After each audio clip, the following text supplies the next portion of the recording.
Yesterday we learned about photon theory. Photon theory says that light, or EMR in general, is a particle. Not that it's not a wave, but just that it is a particle. It has a wave-particle duality. It's a wave and it's a particle. Now, Einstein, when he came up with his theory, showed that it correctly explained a phenomenon that was discovered almost 20 years earlier called the photoelectric effect.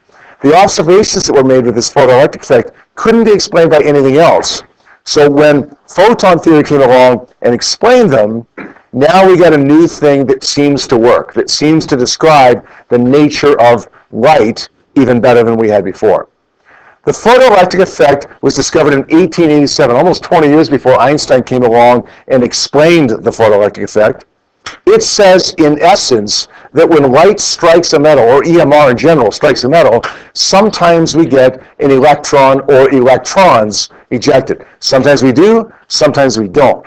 Now, lots of people had made observations with the photoelectric effect. Lots of people knew when electrons would be ejected and when electrons would not be ejected. But nobody, until Einstein, could explain why. Hertz argued, as did a number of other people that followed Hertz, said that using classical theory, in other words, pre-Einstein theory, incorrect theory, Hertz and his contemporaries said that if electrons weren't being ejected, we needed more energy, and we got more energy from having more light. Let's get brighter light. Let's get more intense light. Well, let's shine the light for a longer period of time. You got a flashlight, it's not causing electrons to be ejected, get 2 or 3 flashlights. Or, if you have a flashlight that's not causing electrons to be ejected, then let's shine it for 2 or 3 times as long. The more light, the more chance we have of ejecting the electrons. But the observations that they themselves made contradicted that theory.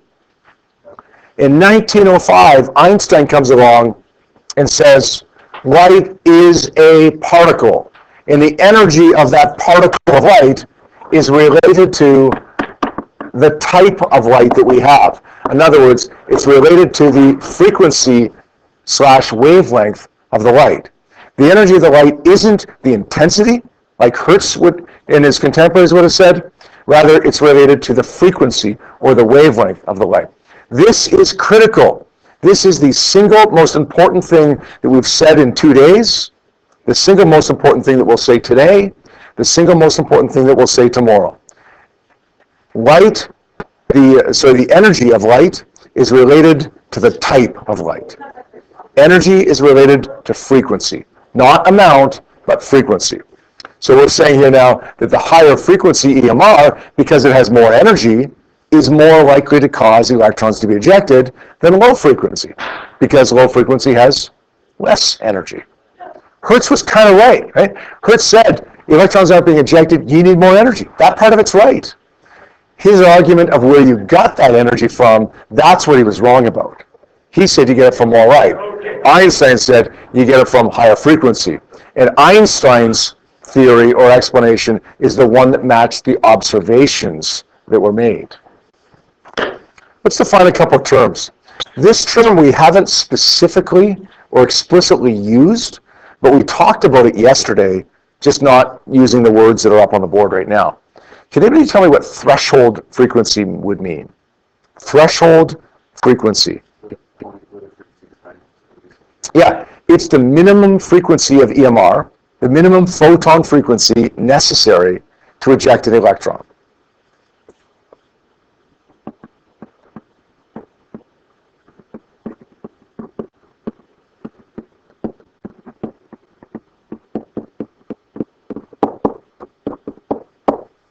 In other words, it's the minimum photon frequency necessary to cause photoemission, the ejection of electrons.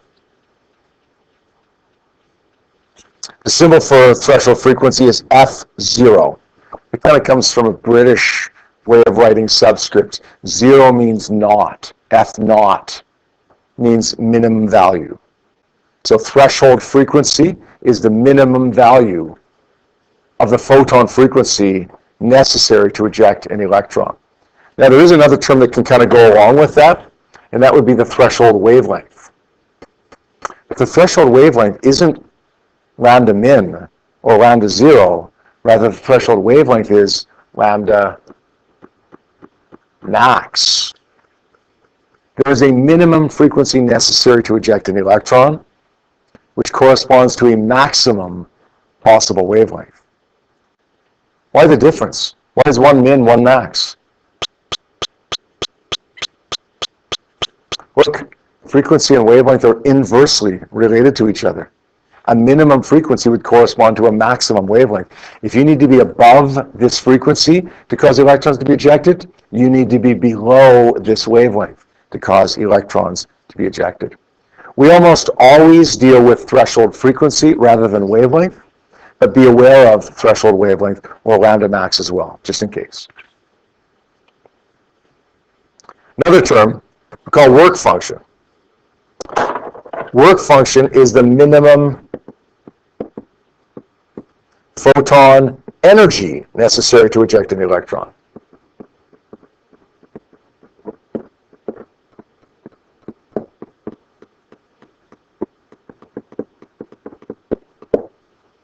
Since energy and frequency are related to each other directly, if there is a minimum frequency, there will be a minimum energy.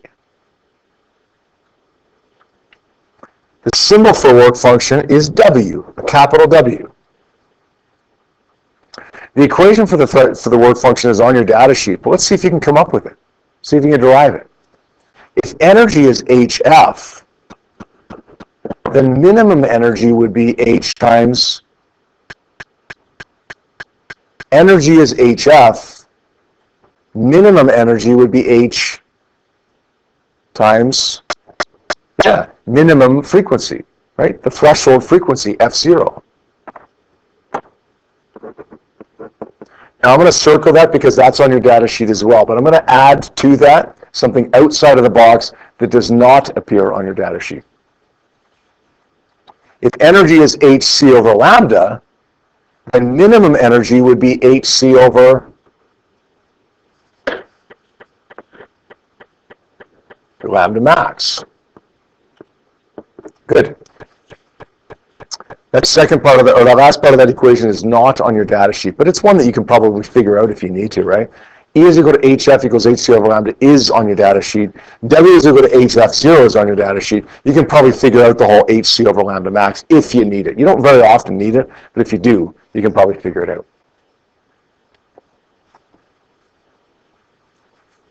Now, we talked about this. If a photon is below the threshold frequency, what happens? One word. Nothing. If a photon is below the threshold frequency, nothing happens. Ever. No electrons will be ejected. Ever. If you increase the intensity, doesn't matter. If you increase the frequency, doesn't matter, as long as you remain below the threshold frequency. Nothing will ever happen. But if you're above the threshold frequency, electrons will be ejected. And it'll be a 1-to-1 ratio in which electrons are ejected. In other words, if you're above, only if you're above, because remember, if you're below the threshold frequency, nothing. If you're above the threshold frequency, one photon will cause one electron. 1,000 photons will cause 1,000 electrons. 16,112 photons will cause 16,112 electrons. If you're above the threshold frequency. Below, 16,112 photons will cause nothing. Now at the top of the page, I'm going to write a little thesaurus almost. Dictionary / thesaurus, whatever you want to call it. Just a couple terms that mean the same thing as we've just said. Okay, and they're on the back wall there as well, about 3/4 of the way down, the blue column there. If you see the word intensity of EMR, the intensity of EMR is related to the number of photons. And the current, or sometimes we call it the photocurrent, is related to the number of electrons. So if you're below the threshold frequency, you can increase the intensity or increase the number of photons, nothing happens. If you're above the threshold frequency, you can increase the intensity of the number of photons, and the resulting photocurrent will be higher. More intensity, more current. More photons, more electrons ejected. Only when you're above the threshold frequency, though. Remember our little demonstration we did yesterday with the paper, right? Throwing it at Evan? Okay, threw a piece of paper at Evan, what happened? Nothing. We threw 20 pieces of paper at Evan, what happened? Nothing. Doesn't matter how much you have. If one piece of paper doesn't cause it, 20 pieces of paper isn't going to cause it. What did we need to do? We needed to up the ante a little bit, right? We needed a photon with more energy. We didn't need 20 of them. We needed one of them with more energy. The stapler.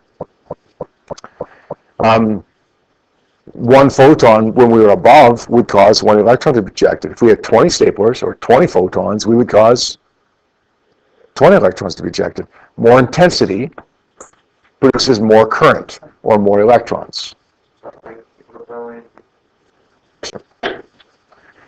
Now, your question, David, if we have one photon that is just barely above the threshold frequency, we'll generate one electron. 1,000 photons just barely above will generate 1,000 electrons. If we have one photon that's way above the threshold frequency, it still generates just one electron. It's a 1-to-1 ratio, right? If we're above the threshold frequency, one photon causes one electron. 1,000 photons causes 1,000 electrons. But if we go way above the threshold frequency, like you're asking about here, what happens? Well, more frequency photon is a more energetic photon. So now we have more energy left over for the electron. So, more energetic photon causes more energetic electron. Not more of them, still 1-to-1 ratio, right? More photons causes more electrons. More energetic photon causes more energetic electrons. Those are two separate things, right? The number of photons is related to the number of electrons. The energy of the photon is related not to the number of electrons, but the energy of the electron. Now, how does that manifest itself? If we have a more energetic electron, it means the electron is, it's moving faster. It has more kinetic energy, and therefore it has not more mass, so it must have more speed as it's leaving the atom. One more term, and then one more equation to derive through as well. Stopping potential, given by the symbol V stop,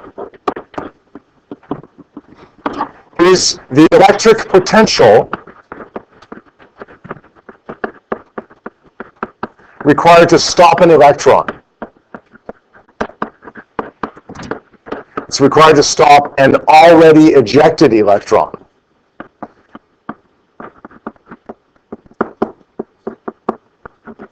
Now that might not make any sense. Why would we want to stop an already ejected electron? This isn't really even the photoelectric effect. Once an electron has been ejected, the photoelectric effect has already occurred. Why do we want to do this?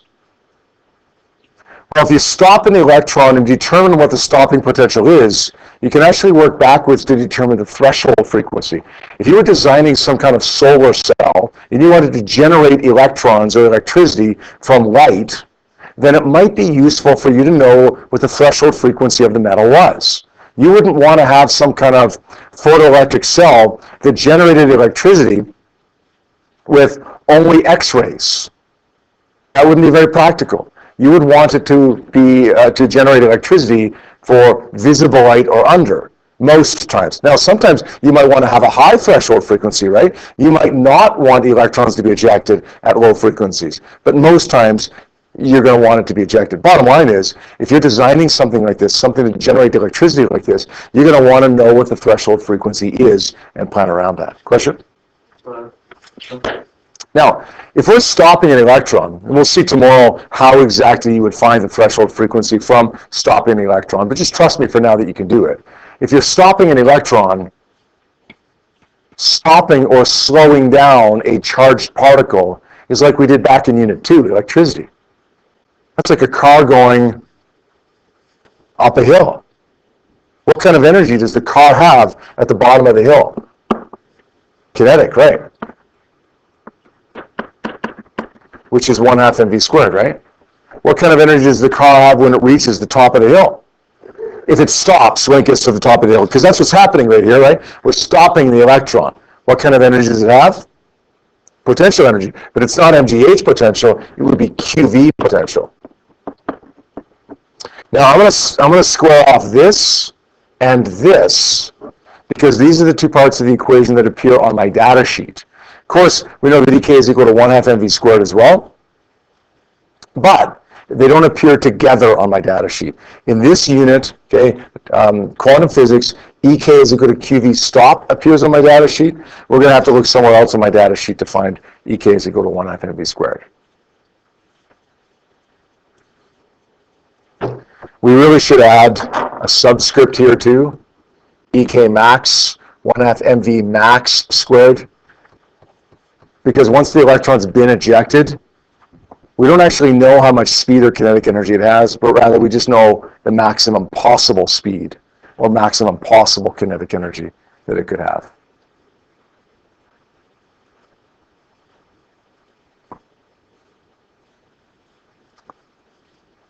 Okay, one last thing. This is an equation, not so much a definition. An equation that I'm going to star because it does not appear on our data sheet. And it is important. It is very important. We will use this equation on our quiz in a couple of days. We'll use this equation on our unit test next Tuesday. We'll use this equation on our diploma exam. And it does not appear on our data sheet. Don't know. Yep. The law of conservation of energy says that EI equals EF, essentially, right? What is EI here? Before anything happens, what is it that has the energy, Bernardo? Yes, it's the light. The photon has the energy in the beginning, right? In the beginning, there was light. And the energy of that light was HF. So EI is HF. What kind of energy do we have at the end of this problem? Once the electron's been ejected, what is it that possesses the energy? It isn't the photon anymore, it's the electron. What kind of energy does the electron have, Ty? As the electron moves away from the atom, what kind of energy does it have? Not potential. Right? The other one? I can't. What's the word again? Good. Thank you, Ty. It's kinetic energy. Really EK max, right, rather than EK, because we don't actually know how much kinetic energy it has, just the most that it can possibly have. But HF is not equal to EK because the energy initial doesn't actually equal the energy final. We actually lose a little bit of energy in the process of ejecting the electron. Do you remember what that's called? The energy used up in ejecting the electron is the minimum energy necessary to eject an electron, which is the work function. So the energy that I start with is equal to the energy that I finish with, plus the minimum energy necessary to eject an electron, or the energy that's used up in the process of ejecting the electron. We call it the work function. I'm not boxing this one off, because although this one's really, really, really important, probably the most important of all of them, it doesn't appear on our data sheet. You can remember it, but what I would do if I was you is just derive it like we just did. Know that it comes from conservation of energy. The initial energy is light, HF. The final energy is kinetic, plus the energy that we used up in the process, which is known as the work function. Now, the reason this is such a valuable equation, and we use it so often, is because we can use it in the form that it appears here, but we can also replace some variables that we see in here with other variables, like HF can become HC over lambda, if we have lambda given to us rather than frequency. EK could be replaced with 1/2 mv squared, but it could also be replaced with QV stop. W, the work function, could be replaced, if we need to, with H times F0 or HC over lambda max. So there's all kinds of combinations or permutations? Combinations, right? All kinds of combinations of equations that we can use inside of this conservation of energy equation. Now, one more little thing before we do an example here. I want to highlight these two equations. Remember I told you yesterday that you can use whatever units you want most times for energy, joules or electron volts. You can still most times use whatever units you want, unless you're using 1/2 mv squared or QV stop. If you're using one of those equations, you must use joules. EK is fine for kinetic energy, but 1/2 mv squared and QV stop aren't fine for EV. Like you've got to use joules as soon as you introduce either one of these equations. What should you do if you're confused with that? Like, oh man, no, sometimes they can use electron volts, sometimes they can't. What should you do if it confuses you? Always use joules. Because joules always works. Sometimes a little bit more work, but it always works. The two examples for you, number 3 and number 4. Number 3 says the work function of a particular metal is 4 electron volts. 2 photons are incident upon the metal, one with this frequency, one with that wavelength. Determine if each of these photons will cause photoemission. There's a couple ways to do this, but the way that I want to tackle it is this. I want to find the threshold frequency for 4 electron volts. So I'm going to say W is equal to H times the threshold frequency. Can I use electron volts here, or do I have to convert to joules? Yeah, I can use electron volts. I'm not using QV or 1/2 mv squared, right? I can use electron volts. If you want to convert to joules, you can. I'm going to say 4.00 EV is over 4.14 times 10 to the negative 15 electron volt seconds.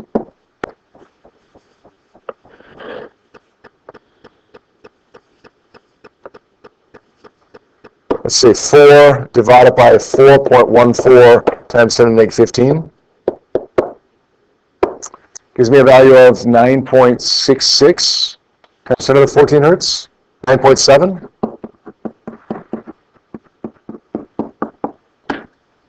There's my threshold frequency. What is my actual frequency? 9.9. Are electrons going to be ejected here? Yes. The answer to this one is yes, because my frequency is greater than my threshold frequency. 1 photon of this frequency would cause 1 electron. 1,000 photons of this frequency would cause 1,000 electrons, because they're all above the threshold frequency. Yeah, David?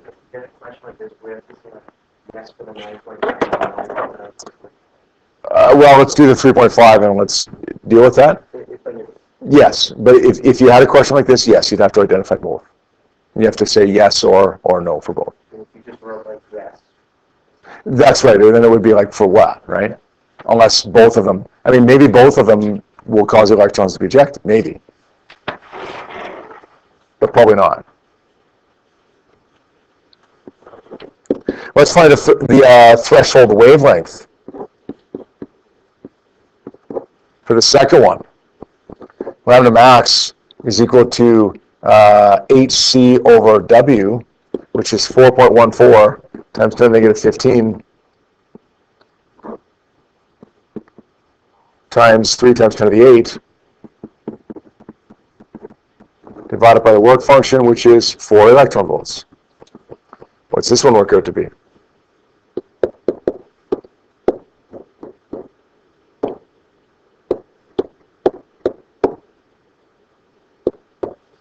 Gives me 3.1 times 10 to the negative 7.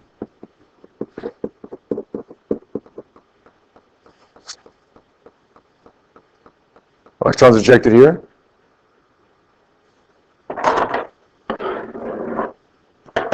My frequency is bigger than my threshold frequency.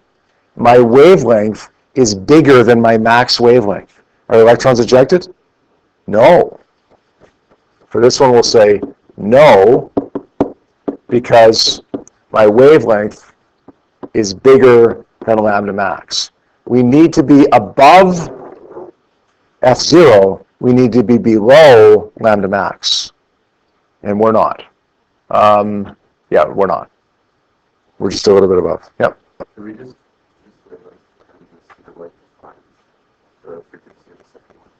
Yeah, you could. Yep. Yep. Yeah, absolutely. That's a really good point. We absolutely could do that. Once you've done all the work for the first part of the question, you could absolutely say V is equal to F times lambda to find the frequency of the second one and identify whether that's above or below the threshold frequency. Some people prefer to do that actually, rather than deal with max wavelength, because it just sometimes confuses some people, the difference between min and max, and you need to be below rather than above. I just want to find the threshold. I just want to find the frequency of it, convert it to a frequency, and then compare it to threshold frequency. That's okay. It's a little bit more work. Actually, no, it wouldn't be in this case. Actually, would it? Yeah. In this case, it wouldn't be. Yeah, that works. Absolutely. There's a couple other ways to tackle this question as well, actually, beyond that too. But. Okay, one more, and then we'll wrap it up here. The wavelength of EMR incident on the photoelectric surface is 5 times 10 negative 7 meters. What's the minimum speed of the electron if the work function is 0.5 electron volts? Let's write down some givens for this one. The wavelength of EMR, this is not lambda max, this is just the wavelength that we have. It's 5 times 10 negative 7 meters. What's the maximum speed, V max? The work function is 0.50 eV. Remember the equations that we have available to us?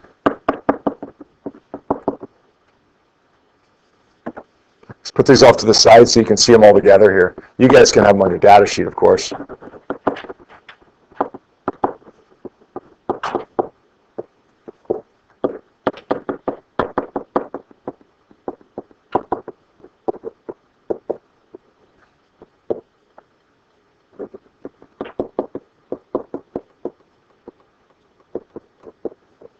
Which one looks like it fits the best?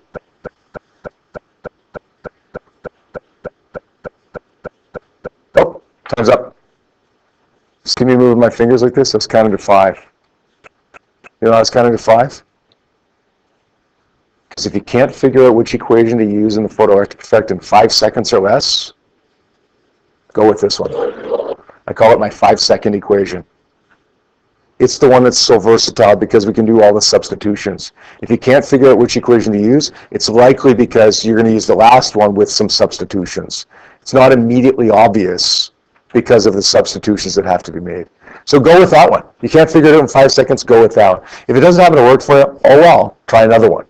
But 9 times out of 10 it will work for you if you've gone 5 seconds without identifying another one that will work. So let's try this and see if we can make it work. HF is equal to EK max plus W. We don't know what F is. That's okay. We know what lambda is. Let's replace HF with HC over lambda. We don't know what EK is. Oh, but that's okay. We have V max that we're looking for, so let's replace that with 1/2 mv squared. And we know the work function. Look at that. My 5-second equation is going to work for me here.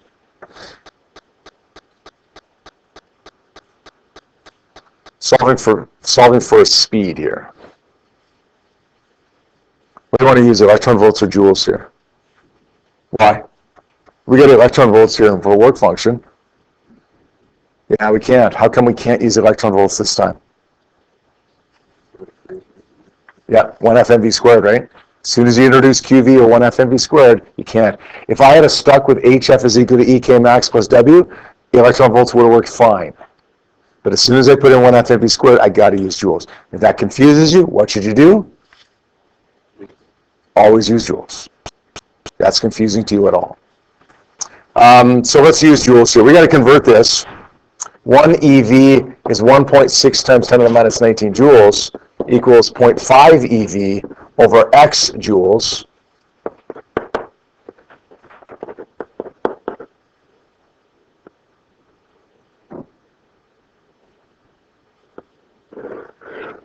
It's 8.0 times 10 to the negative 20 joules. So let's say 6.63 times 10 to the negative 34. times 3 times 10 to the 8 divided by the wavelength.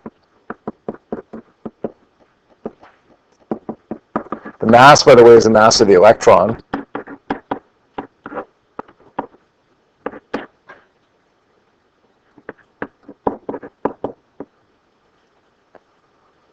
There's a lot of stuff on the board here right now.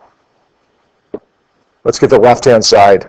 6.63 times 10 to the minus 34 times 3 times 10 to the 8 divided by 5 times 10 to the minus 7.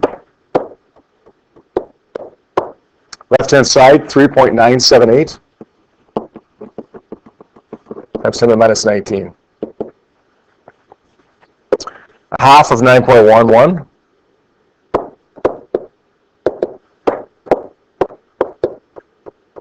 is 4.555.